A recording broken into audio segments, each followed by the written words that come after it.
চাঁদপুরে স্মৃতিময় যুব সংঘের উদ্যোগে প্রতি বছরের ন্যায় এবারও পবিত্র রমজানে মাস জুড়ে শুদ্ধভাবে কোরআন শিক্ষা কার্যক্রম সফলভাবে সম্পন্ন হয়েছে।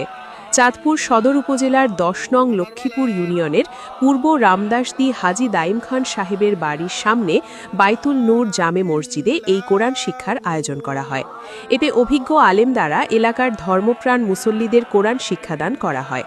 ১৭ মার্চ সোমবার ২৭ রমজান দোয়া মাহফিলের মধ্য দিয়ে আনুষ্ঠানিকভাবে এই শিক্ষা কার্যক্রমের সমাপ্তি হয়। এ সময় ক্লাসে নিয়মিত উপস্থিত থাকা মুসল্লিদের মধ্য থেকে ১০ জনকে পুরস্কার হিসেবে বিভিন্ন উপহার প্রদান করা হয়। এছাড়া দোয়া মাহফিলে অংশগ্রহণকারী প্রায় ৫০ জন মুসল্লির মাঝে উপহার হিসেবে টুপি, তসবিহ ও মেসওয়াক বিতরণ করা হয়। সংক্ষিপ্ত বক্তব্যে সংগঠনের সদস্যরা বলেন, কোরআন শিক্ষার প্রতি আগ্রহ বাড়াতে এবং নতুন প্রজন্মকে ধর্মীয় শিক্ষায় উদ্বুদ্ধ করতেই এমন ব্যতিক্রমী উদ্যোগ নেওয়া হয়েছে। ভবিষ্যতেও এ ধরনের আয়োজন অব্যাহত থাকবে বলে তারা আশাবাদ ব্যক্ত করেন। অনুষ্ঠানে উপস্থিত এলাকার মুসল্লিরা আয়োজকদের প্রতি কৃতজ্ঞতা প্রকাশ করেন। তারা বলেন, এলাকায় কোরআন শিক্ষার এমন উদ্যোগ অত্যন্ত প্রশংসনীয় এবং সমাজের জন্য ইতিবাচক ভূমিকা রাখবে।